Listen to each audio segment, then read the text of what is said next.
On today's episode, we are delighted to be joined by former Leeds United and Preston North End manager Simon Grayson. We hope you enjoy and thank you again for listening. Alright guys, brilliant to get on to our third podcast. How are you? Yeah, I'm good. It's exciting today. We've got another guest, just like last week. Just want to introduce Simon Grayson. How are you? How are you doing? Oh, all good, Joe. All good, thank you. Hopefully you are. Yep. Yeah, everything's good over here. How's isolation treating you in these tough times? Yeah, it's not easy for everybody. Just trying to keep some sort of structure in my life in terms of out on my bike, a bit of exercise, walks, doing things around the house, doing jobs that I never thought existed around the house, to be fair. And then a bit of, when it's been real nice weather, so you can sort of chill out a little bit as well. So yeah, it's keeping me busy, podcasts as well, just trying to keep yourself as much entertainment as possible, isn't it? Yeah. Well, obviously, I think the best place to start with you is the start. You started as a Leeds player. What was it like to step out for the team, which you grew up loving, and how did it feel to be given your debut by the Leeds legend Billy Bremner? Yeah, it was a dream every lad wants to do. When you're growing up as a teenager, you've got ambitions to be a footballer. I signed for Leeds when I was 14, apprentice at 16. Played in the youth team on the Saturday morning. Then on the Tuesday night, I got told that I was making my debut at 17 years old at Huddersfield. So it was a great experience. Family were very proud to be there. It wasn't a classic, it was a 0-0. I got cramp after about 70 minutes and came off. Some people can never take your debut away from you, you know what I mean? And to do it for the team that you supported growing up was a massive thing I'm very proud of. Yeah, even though you played 2 games for Leeds and you weren't getting the game time needed, how hard was it to, take the decision to leave or accept that you had to leave to get that game time you needed?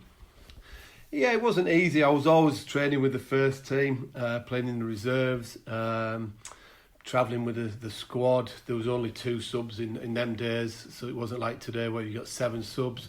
So it was difficult, but you just kept on working hard, waiting for an opportunity, or eventually playing well enough to maybe get a move, and the opportunity came to move to Leicester, who were in a division below at the time.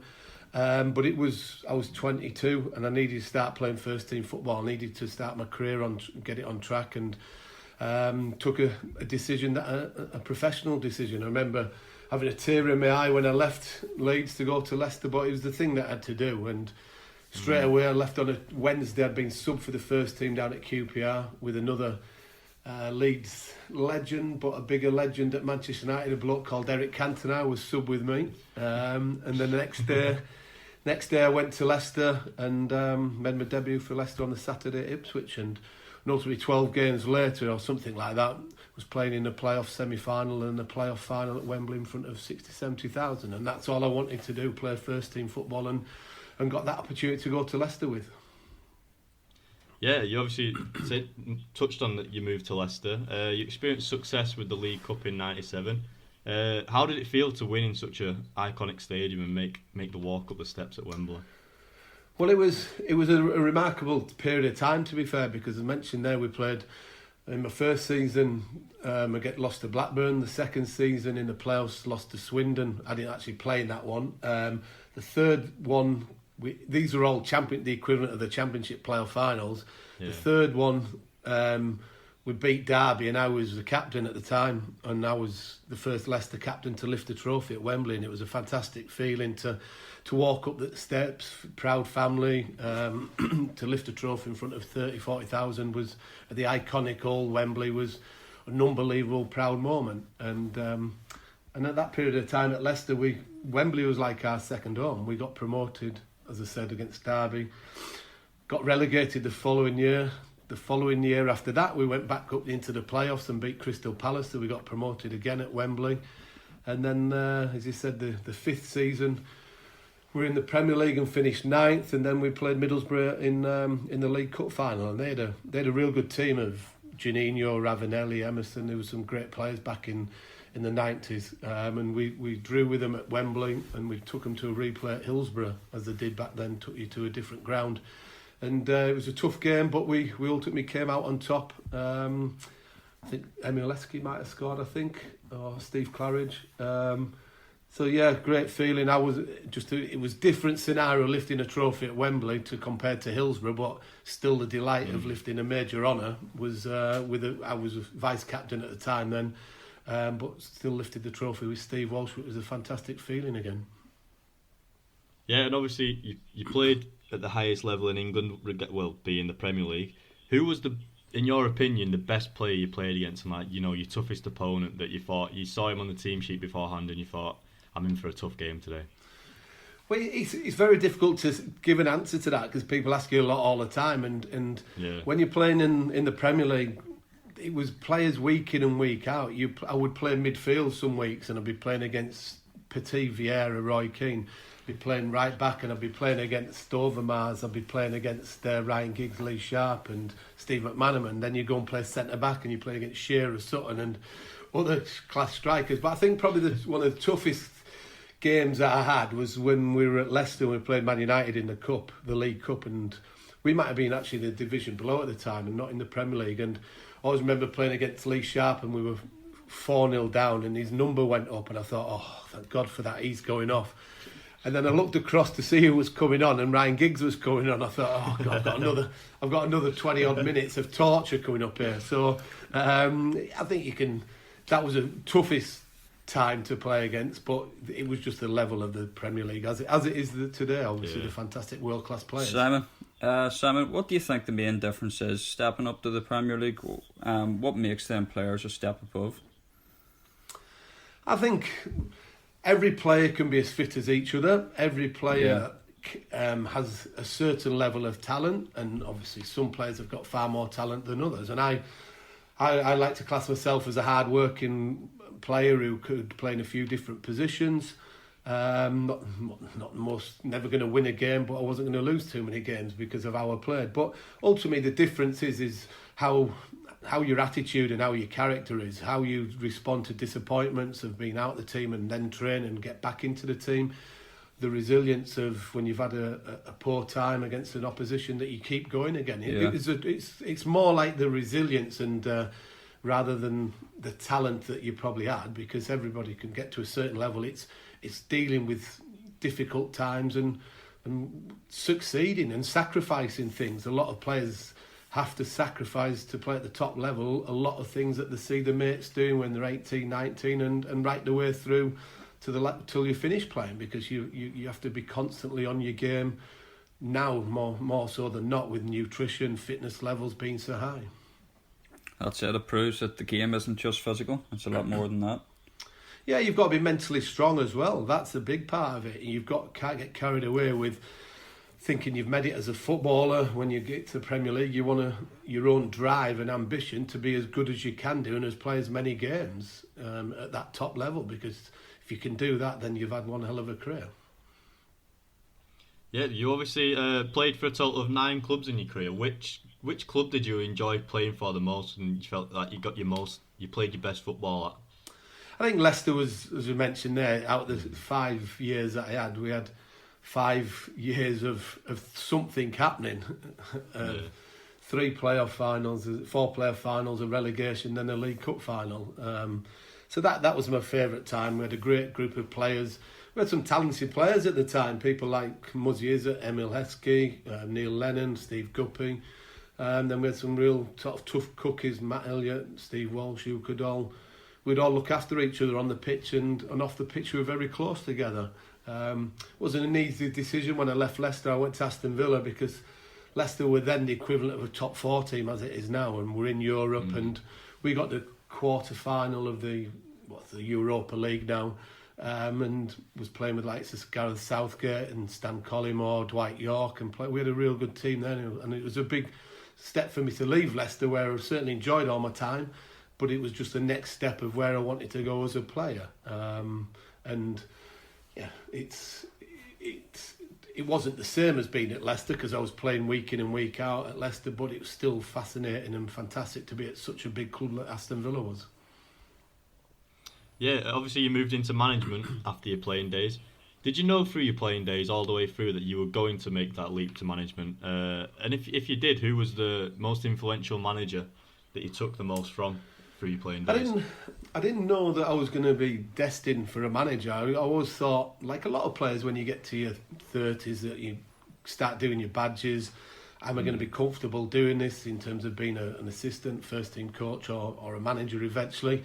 So I was just going down that route. I was eventually still playing at Blackpool in the first team as well as taking the reserves. So I remember one day we were Tuesday night playing at Bournemouth and getting home at 5 in the morning, and all of a sudden I'm going to Bloomfield Road to pick up the kit, put in my car to take us to Rochdale or Bury or something like that for a 12 o'clock, 1 o'clock kick-off. So I learned the hard way. And all I did was I just worked hard on my badges, waited for an opportunity. And then I was going to go to another job as a first-team coach. And I spoke to Colin Hendry at the time. And he said, yeah, fine with us to leave. Went to Carl Oyston, the owner at Blackpool at the time. And he said no, which I was surprised about. Mm-hmm. And he said, I said, why? He said, well, I'm sacking Colin Hendry and you're taking over as a caretaker. Wow. So I sort of fell into the progression of being a manager. I always thought that it would be first team coach, assistant, and then see where it took me. But then all of a sudden I was thrust into it, and it wasn't easy, but it was made easier because I was in a dressing room one day playing and then doing the reserves with the other lads, but then all of a sudden I'm now the manager. And what I tried to do, and certainly right the way through my managing career, was to still be my own person, have my own beliefs, my own philosophies, my own ideas, my own character, but try to draw from the experiences of the good managers like Brian Little, Martin O'Neill, and Howard Wilkinson, Billy Bremner in my early days. Take all the good points and learn from their experiences, and then there'll be other managers that I won't name that I thought, well, I wouldn't want to do that if I was a manager myself, and draw from that experience as well, that negative experience. So you try and couple them all together, but ultimately then your own stamp on it as well. What was it that attracted you to coaching? Did you sort of want to be a coach, but you just fell into the management?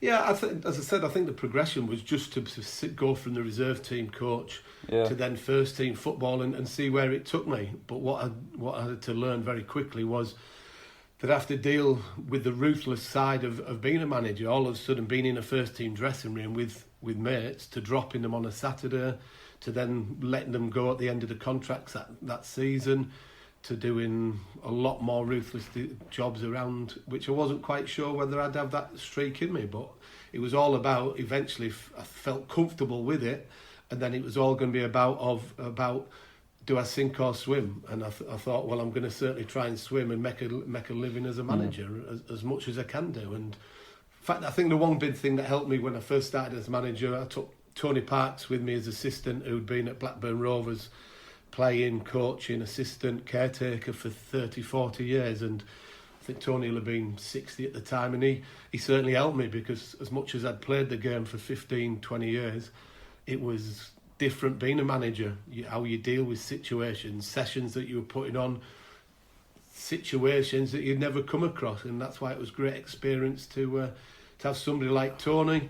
But ultimately as well, somebody that Joe obviously knows really well, his granddad, Eric Harrison, was a big mentor for me as well, I'd ring up, he'd come in to watch tech training, he'd come and see me, give me offering advice, and obviously getting on their experiences certainly helped me as well. What was your initial philosophy when you first became a manager? Was it that because it's your teammates, you went in, you just tried to be a friend, you tried to be someone that was likeable? Or did you almost have to make a point of stamping your authority initially?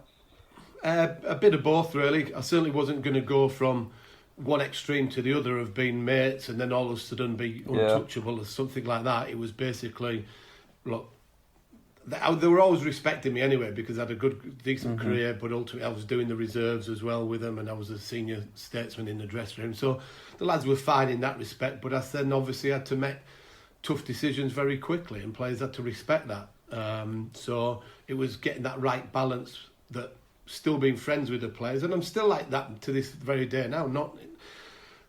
not from when I first started, that I'm still friends with a lot of players when I'm managing them, when I've left clubs, but I didn't cross a line while I was still managing them at a certain team, that they thought they could overstep that mark and we got too familiar with each other. Yeah, obviously at Blackpool, your first taste of success as a manager came in 2007 when you beat Yeovil Town in the League One playoff final. Which did you get more sort of sense of achievement out of? Was it winning as a player or winning as a manager? Well, I'll take both. It's so different, because as a player, all you did was the lead up to the big games, to the match day situation. All you're doing really is thinking about the role that you've got to do within that team and that time span. Of course, you're thinking about the colleagues that you're working alongside, how you can look after them, and what you're going to do. But that's all you really had to deal with. And whereas as a manager, it's how you're going to build your team up for how you're going to play in the final, how you're going to control all the other side of it in terms of behind the scenes of when you're going to do your preparation, how you're going to dealing with the families, how you're going to get their ticket situation sorted, how you're going to deal with the accommodation and on all them things. And ultimately then you've got the pressure that, one, you're going into a massive final, and you've got the football club basically all their trust is in you, that you're making the right decisions and getting across to the players. And having 30,000 odd at Wembley, desperate for a club to do well, is inspiring, but also it can be very intimidating as well. But fortunately, that first occasion worked extremely well for us.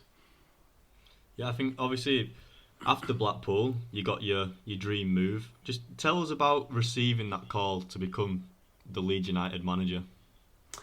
Well, Gary McAllister, I think, had got sacked on the Sunday, and I was still at Blackpool. And at the time, I was in the Championship with Blackpool, and Leeds were in League One. But when I got that call to say, would you come, it was like, wow, this is going to be quite surreal, supporting them, playing a few games for them, and then going back. It wasn't an ideal situation because it was round about just before Christmas. Blackpool wouldn't accept my resignation at the time, which... Anyway, long story short, it got resolved in the end. Went across, and before you know it, Boxing Day was my first game there, and it was against Leicester, who were top of the division. So to walk out down the tunnel in the footsteps of Don Revie, Howard Wilkinson, Billy Bremner, and so many famous managers was a massive sort of proud moment for myself and my family. And we drew the first game, which was great. And then really it was all down to getting started to make sure that I did whatever I could to try and get the team promoted and now back into the Championship. Yeah, obviously, I think being from Halifax and around the Yorkshire area, you get to know a lot of Leeds fans. And during that time, they did like to talk about the famous win at Old Trafford, where you led them to a 1-0 win against Sir Alex Ferguson's Man United. How did that feel, beating such a great manager with obviously the occasion, the rivalry, the underdog story? How did that feel coming from a Leeds fan's perspective? I think you've been a bit harsh. Man United weren't really the underdogs. It was, look, as you can imagine, it was a fantastic feeling for everybody that was connected with the club. To go then, Man United were the Premier League champions at the time, probably top of the division. And obviously you're up against one of the greatest managers that world football has seen. So it was... But we did have a genuine belief that we could go there and win the game. We were on a good run of form. We didn't think we'd lost one game all season going into that January game. So we knew we had a winning mentality. We knew that we had players in the team that could go and hurt Manchester United if we got opportunities. Beckford and Becchio were good strikers. We knew we had to be on our game and make sure that we were tough to beat defensively. And to be fair, when you look back on the team, Man United was strong because Sir Alex didn't want to lose to us, even though we were League One and they were Premier League. He didn't want to lose to one of the biggest rivals that he had in the game. So when I look at the team, they had Berbatov, they had Rooney played, Johnny Evans, Wes Brown, Gary Neville, Darren Gibson, and then all of a sudden, like, Owen comes on, Valencia comes on, and It was a great moment for us. We probably scored too early, I think 11, 12 minutes in, and thinking, even when it went to the injury time, I'm expecting to be Fergie time of 10, 15, 20 minutes or something like that, and that they'd go and score an equaliser or even get a winner, but we saw it out, and it was a great proud moment of 9,000 Leeds fans in the corner that you'd actually turned over Manchester United. What does a win like that do? What does a win like that do to your dressing room and the feeling around the club? Does it just give you that extra boost for the next so many games, or does that high intensity game sort of, drain a bit out of the next game? It probably hindered us, to be fair, because I'm pretty sure, I can't remember for definite, but I think the next game was against Wickham at Ellen Road, and I think we drew 1-1, where really we'd have won that game quite comfortably. But as a lot of people will know, and you mentioned it there, you go from the real highs and all the exuberation of all the emotions of winning such a big game. It's then quite difficult to get back up for the next game when it's not the same sort of level of intensity or edge to it, and it was quite difficult the next few games. We then played Tottenham at White Hart Lane and drew with them and took them to a replay. So we're going through different emotions week in and week out, and no disrespect to the likes of Exeter and Wickham and people like that. When they were playing Leeds United, it was their cup final every week, and we had to deal with that. That was one of the big things in League One we had to deal with. But then we were still having to come back off the highs of beating Man United and playing well against Tottenham and taking them to a replay. Yeah, I think you touched on it then, saying that every club came to Elland Road with a bit extra wanting to win that game. How did you sort of deal with that? Because obviously, like you said, everybody wants to go to Elland Road and beat Leeds. It's sort of every team gets a bit out of it, like a bit of a confidence boost, and they just enjoy it more. Yeah, but it can be intimidating as well. I don't. It wasn't really going to Elland Road too much for the opposition. Yes, of course, they lifted the game without a shadow of doubt. Yeah. But we had a good team and the crowd were behind us, and sometimes the crowd would just blow the opposition away because they couldn't handle maybe the atmosphere that was going off around Elland Road. It was more really that when you went to away grounds, that I'd go and watch a game, say on the Tuesday before we were playing somebody, and there's one man and a dog there.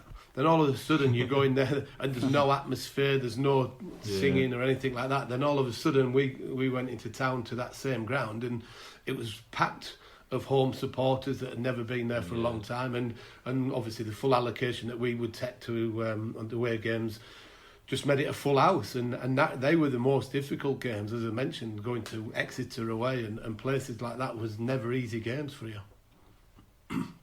Was it a confidence boost for the team and obviously yourself, knowing that wherever you were going to be, Leeds were going to travel in their numbers? Again, it can work both ways. There's a huge amount of pressure and expectancy level at Leeds. There was certainly a couple of games, probably the season prior to us getting promoted, we'd gone to Hereford and we'd lost 2-0 or 2-1 or something like that, and the crowd had turned on quite a few of the players singing "not fit to wear the shirt." So it can certainly work for you, but it can be very intense and against you if you're not if you sometimes don't get out of that rut very quickly, or that run of disappointing results very quickly because of the expectancy levels. Yeah, so obviously you moved from Blackpool, who, no disrespect to Blackpool, aren't at the same stature and got the same history as Leeds. How was the pressures different between the two clubs? There's always pressure on managers anyway, and the pressure I put under myself to be successful. And taking Blackpool to the Championship was all about probably just surviving and seeing where the club could then build on for future years. Leeds going to League One, the remit was to make sure that you get promoted from League One. But ultimately then you go into the Championship and it is, can we get promoted again? Yeah, it wasn't the same. It wasn't the same at Blackpool doing that. But I knew that because I knew so much about the football club and what it meant to everybody. Yeah. So it wasn't something I was going into blind, and you had to deal with it. And I've seen many players gone to, even when I was there as a young player, that couldn't handle playing and handle the pressure of playing at Elland Road and gone on to have really good careers elsewhere, but couldn't play at Ellen Road because of that expectancy level. Yeah, I think if you go to the end of the season where you obviously went to Old Trafford and came out successful, I just want to talk about the Bristol Rovers game at the end of that season. You needed to win to go up, and you went down to 10 men quite early on. How did you sort of get the players back on track? Because obviously then you conceded the first goal. How did you get their mentality back on track to score them 2 goals? Well, as you said, it had gone down to the last game of the season, which wasn't ideal, but we knew that if we won in front of 38,000 against Bristol Rovers, who had nothing to play for, we were promoted. So we'd have probably taken that. We'd like to have done it a few weeks previously, but the roller coaster ride of being a Leeds fan, as a lot of them will still testify now, is don't do it the easy way. Max Gradle gets sent off 10 minutes before half time.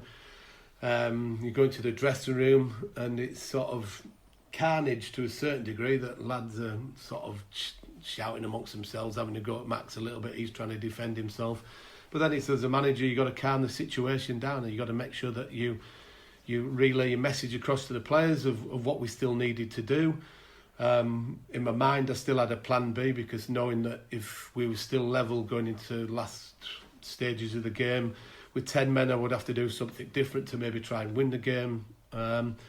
But then, as you said, then after thinking of all that and settling everybody down, 5 minutes into the second half, we're 1-0 down, and it's like, wow, I've got to go to the plan B very quickly. So made a substitution, brought Johnny Howson on, who within 5 minutes equalised, and it was just like, the atmosphere was unbelievable. It was as if we were playing with 15 players and they were playing with about 8. They couldn't get out their own half. Players that had done all quite okay for them were then doing stupid things to the goalkeeper who had played well, caught a ball and threw it out very quickly, when really he should have just taken his time and killed the game a little bit. Threw it straight to Bradley Johnson, who mishits a shot, and it falls to Jermaine, and we score. And all of a sudden, from being 1 down, we're 2-1 up, and we never really looked back. Ultimately, you're still waiting for that final whistle to go to make sure that you've sealed promotion, and when it did, obviously, lots of celebrations happened. Do you feel that the pressure from the Leeds fans can sometimes work against you more than what it goes for you? Yeah, look, I think you'd rather have the numbers without a shadow of doubt, because the atmosphere when it is rocking, it's as if like you have got extra men, and there was many games during that season and seasons after and seasons before that the crowd would suck that ball into the back of the net because of their sheer presence and that. Of course, it's not easy for players, and I mentioned it before, that they have to deal with the situation, and that's where the tough and the good players really shine, that they can deal with handling pressure, not just the talent. It's all about the mental side of the game. So, look, I'd rather have 25, 30,000 behind you, even more 35,000, than a few thousand where it's less pressurised. So just as that final whistle was blown and you realised that you'd taken your boyhood club up, what was the feeling like at that point as all the fans rushed onto the pitch? One, to try and get off the pitch as safely and as quick as possible. But it was, I think it was one of relief, really, because the roller coaster ride on the particular day was like, oh, eventually we've done this, we've done it the hard way. But people ask me what was my favourite day. Was it the Old Trafford game, or was it the promotion Bristol Rovers game? And I'd have to say it's the Bristol Rovers game, because it was the icing on the cake beating Man United, obviously, but it was our bread and butter, was to get the club back into the Championship over the course of a full season, and to do that, and to do it how we did, we made it very difficult for ourselves. The overriding emotion was probably more about the relief rather than anything else, because we'd actually done it. And for a few days you settle down, you go away for a quick break, and then all of a sudden it's like, right, start planning for the Championship now. Obviously, you went up automatically that season. You'll know as much as anyone else as a Leeds fan. Did you feel a bit more pressure with that win, because if you had lost, you would have fallen into the playoffs, and everyone knows that Leeds and playoffs don't go hand in hand pretty well, and you can see that in previous years as well. So was there sort of an element where you thought, we have to win this because it could go very wrong if playoffs are the next stage?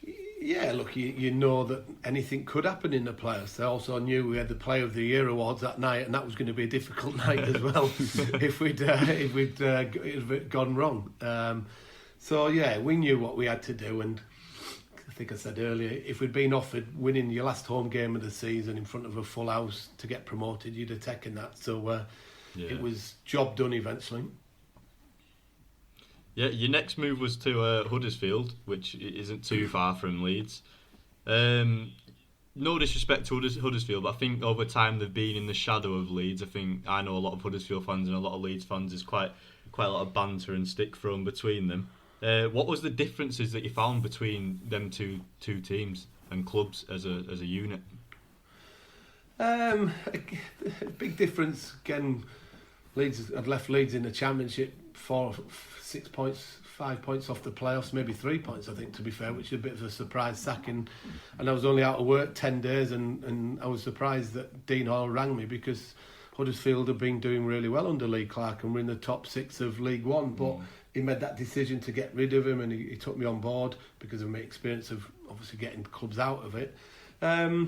Probably just there's expectancy levels at any football club you go to, but it's obviously more emphasised because of the number of supporters. I think that's all you can say, is that, no disrespect to Huddersfield, they don't have the same level of support that Leeds United do have in this country, but ultimately worldwide as well. I would be the manager and go off on holiday at different parts of Europe, the world, and I'm bumping into Leeds fans left, right and centre, and that's not being disrespectful to Huddersfield and some of the other clubs. Leeds are one of the biggest clubs in English football, not just in the Championship, and that's just comes with the territory. So, but you go there to Huddersfield to make sure that you try and do a job that equally as important to the Huddersfield staff, supporters, that it was at Leeds and Blackpool, to get them promoted as well. And obviously he was fortunate to do that again. Yeah, yet again you got another club out of League One. At this point, did you think that it's quite easy, this getting clubs out of League One? I'm quite good at this. Promotion malarkey.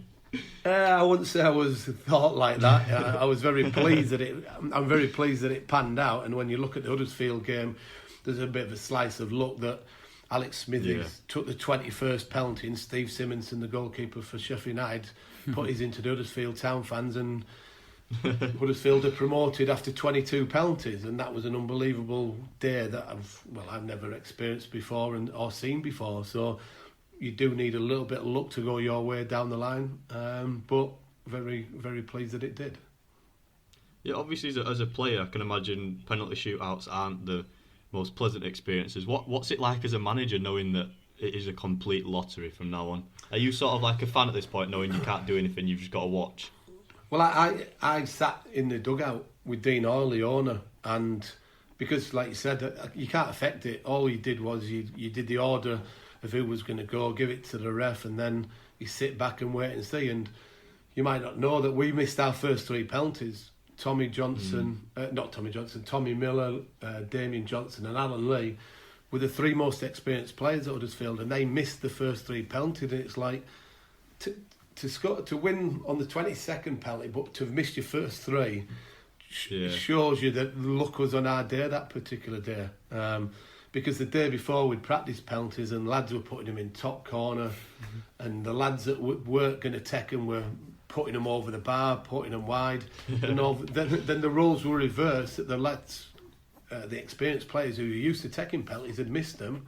Then all the other lads who not so keen on taking them were putting them in top corner and sending the keeper the wrong way. So it was a remarkable sequence of penalties.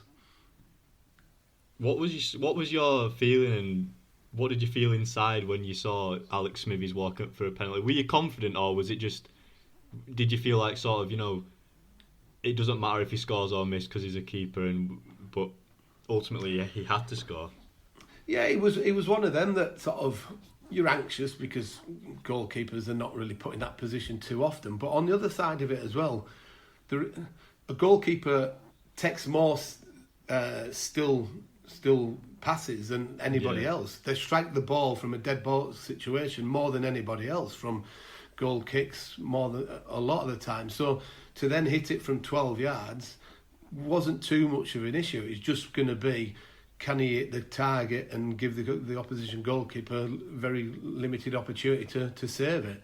As you saw, Simonson did what you didn't want Alex to do, and that was hit it too well and too high and sail over the bar. Alex slotted his in, and that's why we won the game. Yeah, obviously you moved on to Preston after this, and I can remember coming to see you with my granddad, obviously Eric Harrison, plenty of times in your office. You touched on it before, but how much of an influence did he have on your management and coaching career? Well, a big part, massive part. That he used to come into Blackpool when I was still playing, and put some sessions on for Steve McMahon, and I was coming to that stage that I was doing my badges, and I would sort of give him a bit of a grilling in terms of asking him about situation, sessions, why we do this, why we do that.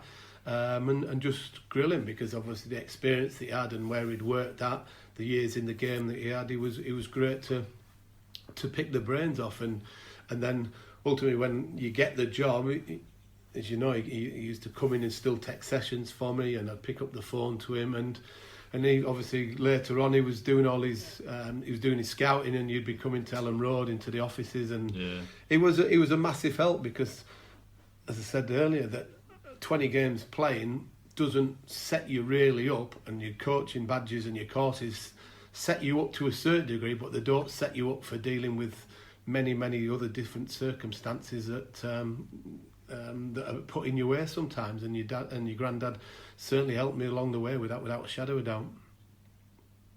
Yeah, and obviously at Preston, yet again, you secured another promotion, this time at the new Wembley, beating Swindon Town 4-0. I was actually at this game, and that man again, Jermaine Beckford, scored a hat-trick.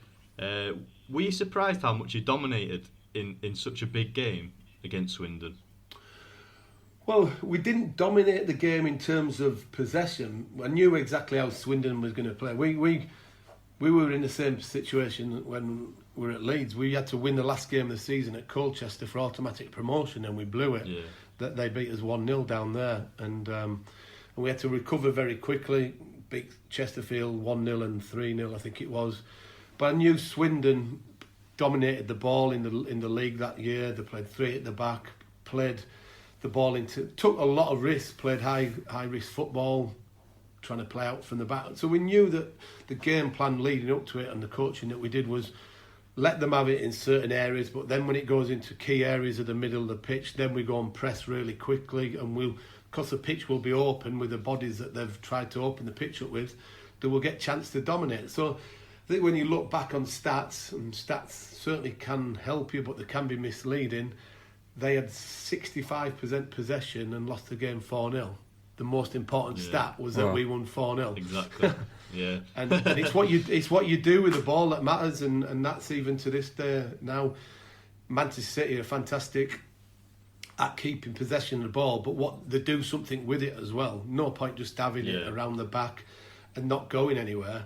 We knew Swindon would play like that, but all of a sudden they would take a risk, and that's when we needed to pounce on them and then be ruthless when we got the opportunities. Yeah, I think every game that we've mentioned so far, that man Jermaine Beckford has scored either a goal in the game or the vital winner. How good was he, and what was the reason why you took him with you at Leeds and then took him to Preston with you?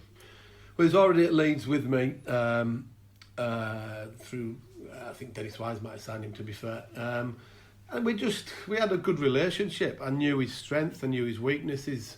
I knew what got the best out of him, and that's how you have to deal with your players. That's part of your skill as a manager, that you can put on sessions, you can do things tactically, but it's the man management of your players, getting the best out of them. And I just thought, I knew how we worked, and I took him to Huddersfield as well, and when we got promoted, we went into the top 6 very quickly at Huddersfield because he was scoring goals for us. And then I rang him I rang Neil Lennon, who was a Bolton manager at the time where Jermaine was, about another player. And Lenny said, "Look, you can't have him, but do you want Beckford because he's not for me." So it was a bit of a chance call that came about, and I jumped at the opportunity. And obviously, a few months later, he's banged hat-trick in the final and done the business. Yeah, and then obviously you left Preston in 2017 to manage Sunderland. If you had to go back to your time at Sunderland, what would you have done differently? I don't think I could have done much more, to be fair. I don't have any regrets. It was a real tough decision because I've been at Preston nearly 5 years, and the lure of going to a team that had been relegated from the Premier League was too big for me.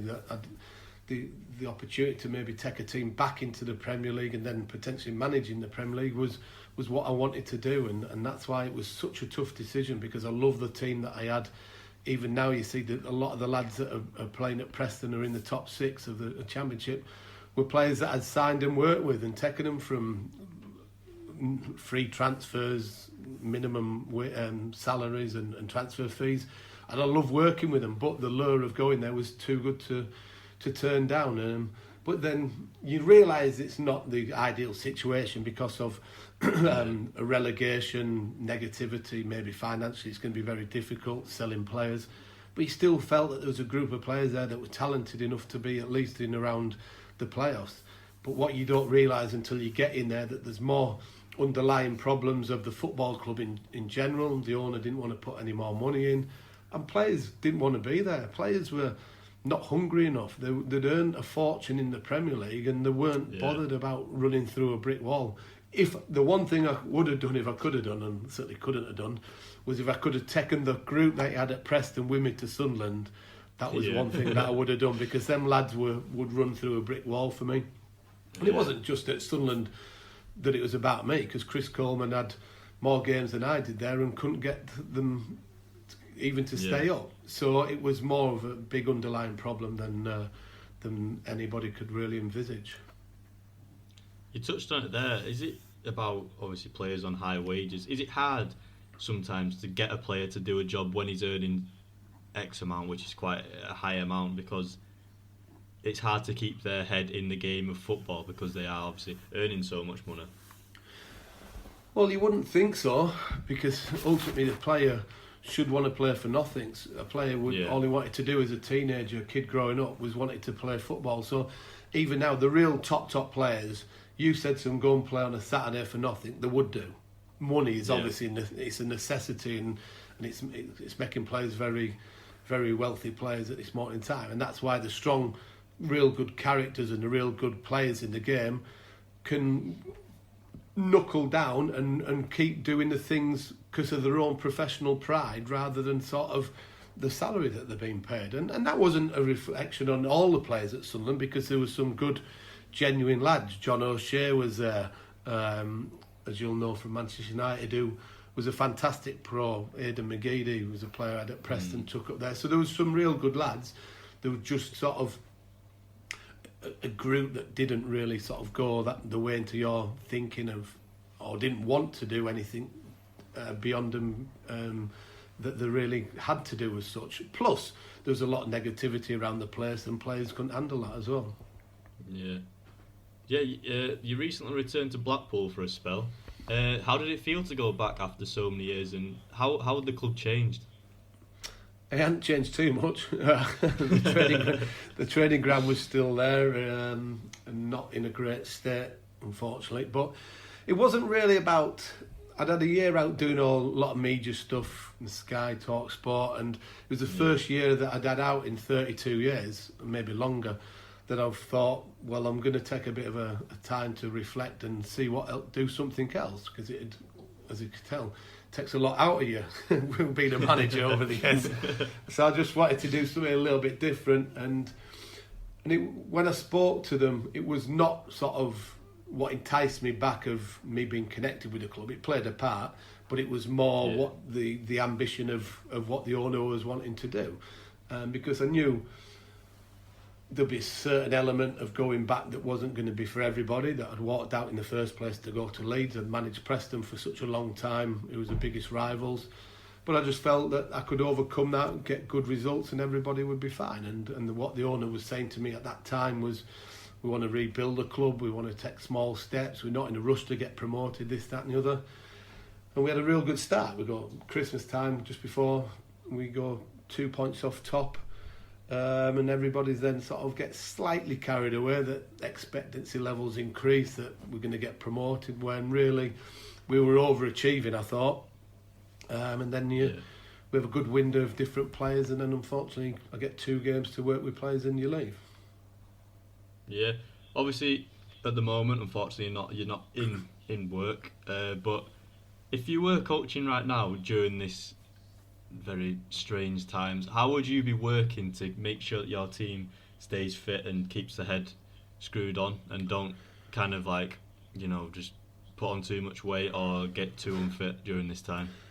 Yeah, obviously I speak to quite a few coaches and managers now to pick their brains of what they are doing with the players, and a lot of them are obviously sending out programmes with the data that you can follow the players of the workload that they're doing. So you can do that. You can have meetings, one-on-ones through the tools that we're using today, and do reflection meetings of what they've done so far, how they're maybe going to do things better in the future, strengths, weaknesses to work on. Maybe players on a physical side of it as well can work on things that they don't have time to work on, other attributes that they need to improve. So I think there's many different factors, but you are obviously very limited in what you can do because of the rules and regulations that are surrounding things at this moment in time. And it'll be interesting to see how quickly football does regroup again, and then how everybody comes back. Are the players as fit as they were when they finished? Are the players got their edge and the sharpness to them? Are they really motivated? This can be quite interesting how these things pan out when we eventually get back to football, if we do. Yeah, obviously your son Joe is currently at Blackburn Rovers. Growing up, did you sort of have a hands-on approach with his coaching, or did you sort of want to take sort of a step back and have a father role and just let his coaches coach him? I think I have a little bit of input, but I did try and stay away from it. Like, he's been at Blackburn since he was 6 or 7, I think it is. So ultimately, you're watching him on a Sunday or his training sessions, and I tried to do that as often as possible. And sometimes you would have to bite your tongue because you're hearing certain things are being said, and you're thinking, well, I don't actually agree with that. But he had to learn and develop, and I wasn't connected with that club, so it wasn't my input to him. But what you would do is have a conversation when he was 8, 9 about maybe how the game had gone, and obviously in 18 he becomes a different type of player. To then be a very proud father, watching him make his debut and then go on loan to Grimsby. So even now we have conversations all the time when I've watched him, and he does value my opinion and stuff, but he's obviously got to learn from his own coaches. He's also got to learn himself of dealing with situations, of when he's had a good day, when he's had a bad day, it's gone his way, it hasn't gone his way. He's unfortunately been out for nearly 5-6 months through an injury of tearing his hamstring really badly that needed an operation. So he's had to deal with his emotional side of dealing with a long-term injury, doing all his prehab, doing his recovery work, and now he's back to fitness in terms of being able to do his running and that sort of stuff.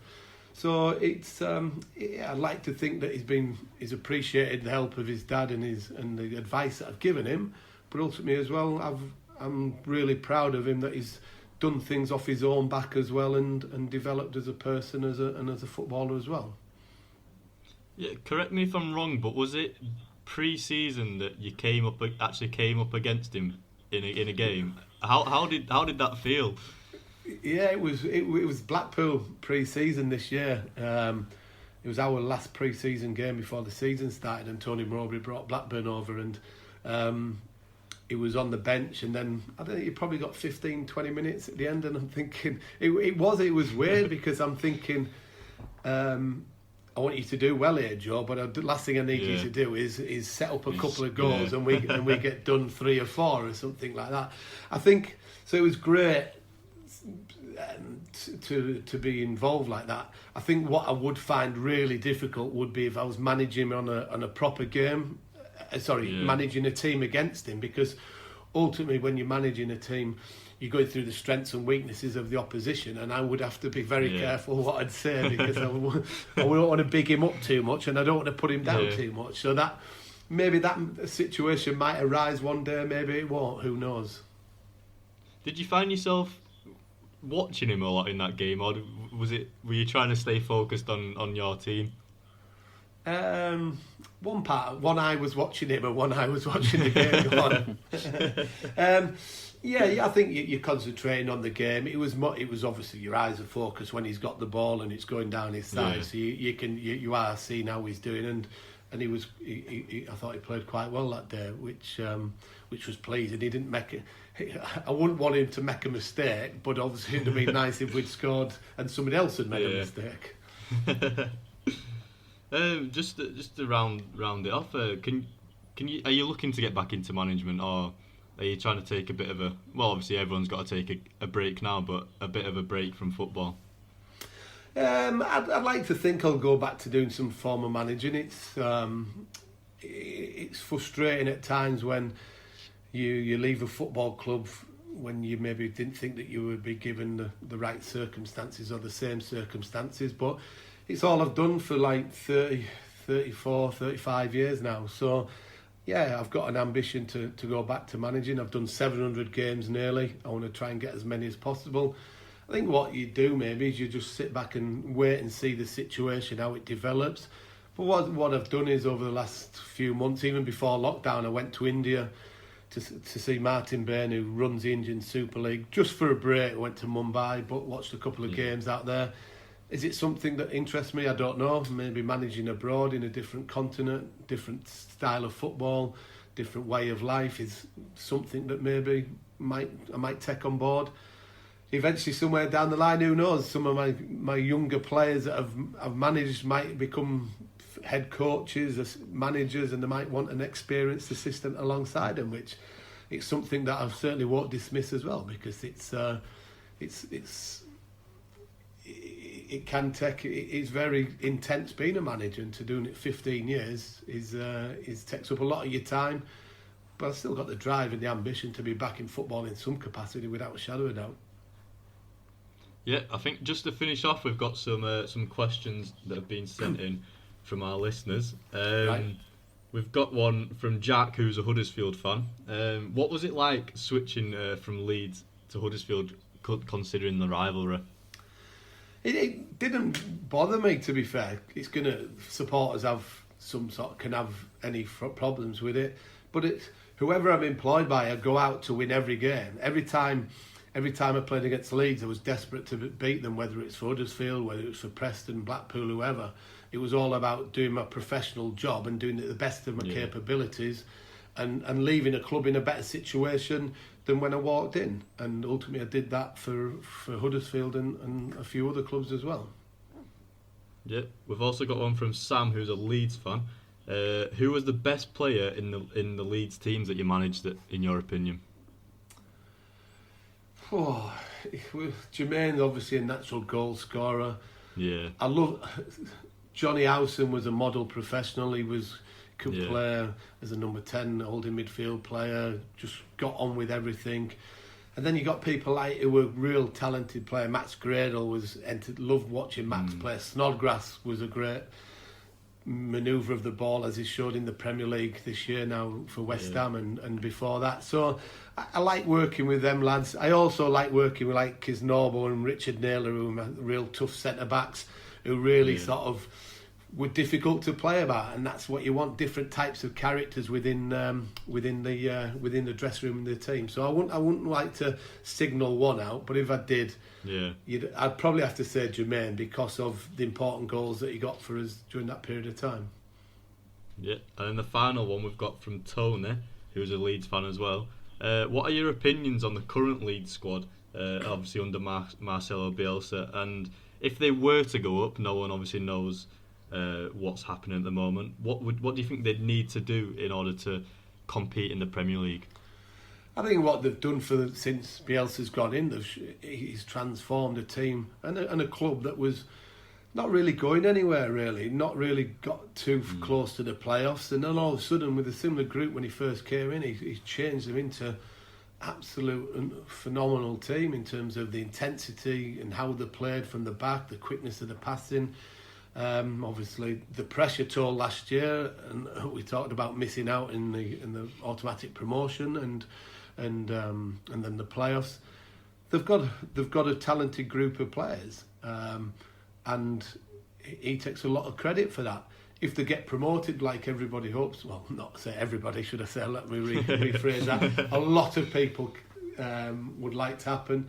Then, like any team get promoted, they're going to have to get some new players, without a shadow of doubt. But it will be interesting, because we saw them play against Arsenal in the Cup earlier in the year, and they played Arsenal off the park, and that was at the Emirates. Yes, it was a one-off game. Can they do that over the course of the season if they get into the Premier League? Who knows? But I think new recruits would certainly be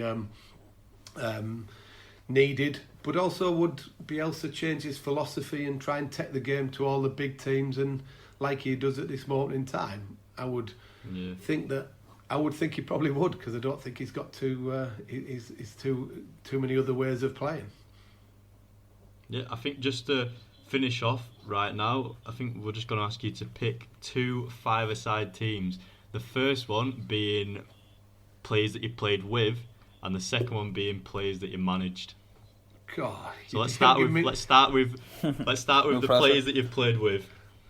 God, you haven't given me much time to get this one started.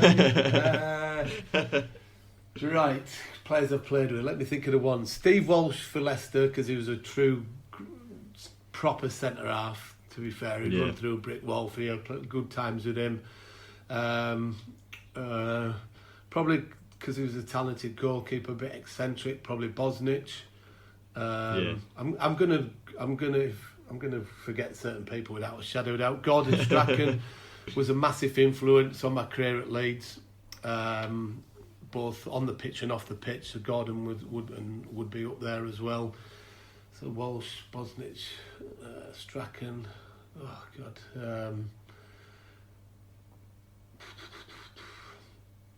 Muzzy Izzet would be a good, but then again, like, you've got Batty and Speed, 2 fantastic McAllister midfield players as well. That's a real tough question to sort of give me. You know what I mean?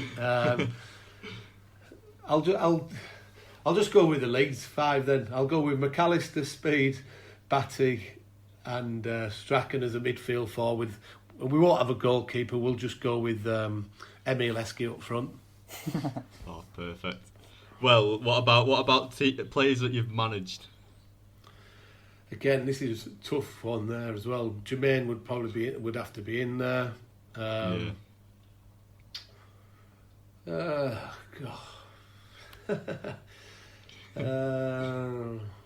Managed. Let me think. Players. Wes Hoolahan would be in there. If I had him at Blackpool, fantastic player was Wes. Johnny Howson would be in there because he's Mr. Steady Eddie and playing many different positions. Then you've got people like Snodgrass and Gradle, fantastic players. And then even now, the lads at Blackpool, Preston, like Pearson's a fantastic player who was brought from Manchester United. Gallagher, experience around it. So probably Gally would go in there as well because he did a lot for me at Preston. How many is that? We've got 1, 2... That sounds like about 6. Right, well that'll do then. I'll let you pick the bones out of that. Perfect. Well, I think that rounds it off nicely. Just want to say a massive thank you, Simon, for taking the time to talk to us. Thanks very much. No worries. Stay safe, everybody. Look after yourselves. Perfect. Thank you very much.